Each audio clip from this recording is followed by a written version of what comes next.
The Lions were having a nearly flawless season up until last week. Going into last Sunday, the Lions had a record of 5-1, and confidence for the fans and for the team was at an all-time high. But man, things really came back down to earth fast. But before we dive into that, I got a quick word from our sponsor. As the football season is starting to wrap up, I know a lot of you guys are trying to promote yourselves so you can get opportunities to play at the next level. If you're in that boat or just trying to push out your Huddle or Twitter account, I have the perfect thing for you. What this service will do is it'll take one of your highlight clips and then it will be edited for the best audience reach possible. From there, it will be posted as a short on this exact channel that you're watching this video on right now. And with your accounts being linked in the comments, it will direct all the traffic from the video to your accounts. If you're interested in this service, email the email on the screen right here, or an email in the comments will also be available. And don't miss your chance because this week only, all packages are 25% off. So if you're into that, make sure to check that out. But now back into the video. Like I said, the Lions had sky-high confidence entering their Week 7 matchup. Things quickly went downhill for them though. From the opening kickoff, they were dominated in all aspects of the game. The Ravens defense was firing in all cylinders, and the pass rush was great and relentless on a usually amazing offensive line for the Lions. And yeah, the Lions were missing one of their key starters in Jonah Jackson,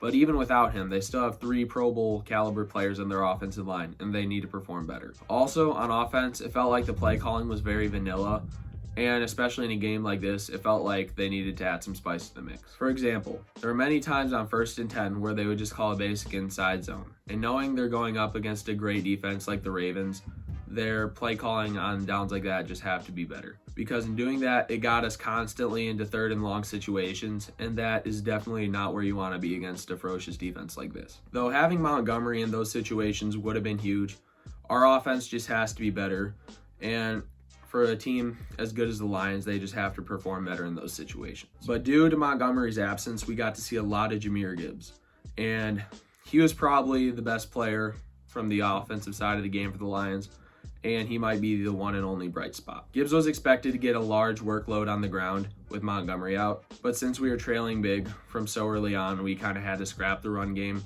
and start airing the ball out. And although Jahmyr Gibbs didn't get as many carries as expected, he overall performed well. In the game, he got 11 carries for 68 yards and his first career touchdown.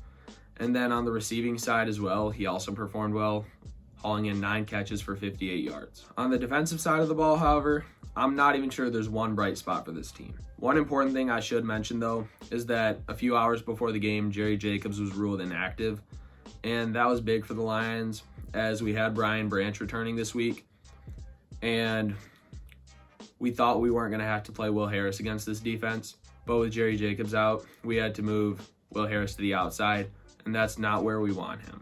And the Ravens definitely took advantage of Will Harris in this game, and not just him. Our secondary could not cover a single thing on the entire field. Lamar only had 6 incompletions on the entire day, and he had 357 passing yards with 3 touchdowns, and he also ran one. But at the same time, it's kind of hard to blame the secondary when Lamar has so much time to throw and our defensive line's getting no pressure. In fact, there was one play where Lamar had 10 seconds to throw the ball. This play where he had 10 seconds to throw the ball, he had about 7 seconds in the pocket, and then he rolled out, and then he found a wide open Nelson Agholor in the end zone. This is the 2nd week in a row where our defensive line has been absolutely getting no pressure. The Lions were able to manage last week because we are going against a not as great quarterback in Baker Mayfield, and we are able to manage because he bailed us out in a lot of cases. But when we're going up against an elite quarterback like Lamar Jackson, we can't afford to be having mistakes like that. This game has made us realize some of our weaknesses though, some of which I think we should address at this upcoming trade deadline. And there are 2 things I think Lions should go after at this trade deadline, one of which being an edge and another being some secondary depth. And I'm not talking about trading all of our draft capital for 2 guys like Brian Burns and Patrick Surtain. Although those guys would be great to have, I feel just Brad Holmes is too good of a drafter to be giving that much capital away. Something I could see them doing is trading like a 6th round pick for the Steelers' Desmond King for some additional depth in our secondary, and I feel like that would be a very valuable move for a relatively cheap price.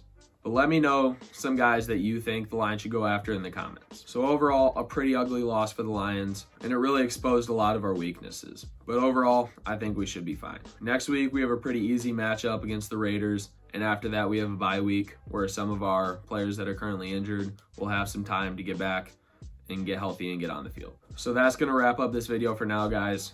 And if you enjoyed this video, please make sure to drop a like down below because it really does help push out my content.